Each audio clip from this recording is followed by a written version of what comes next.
Bakit ba dakilang guro si Jesus? O, tingnan natin ang sagot sa Mateo 17:5. Ito yung pangyayari ng isama ni Santiago, Juan, Pedro sa isang bundok. At tingnan ninyo ang nangyari.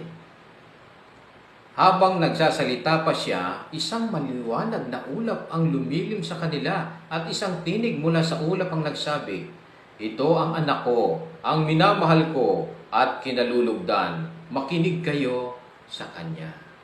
Kanino kayang tinig iyon? Tinig iyon ng Diyos. Ang Diyos na Jehovah. Kaya nga tinawag siyang anak, ang ama ni Jesus. Gusto ng Diyos na makinig tayo kay Jesus.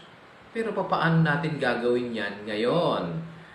Maaari tayong makinig sa anak ng Diyos sa pamamagitan ng pagbabasa ng mga ulat sa Biblia tungkol sa kanyang buhay. Susundin mo ba ang Diyos na Jehovah?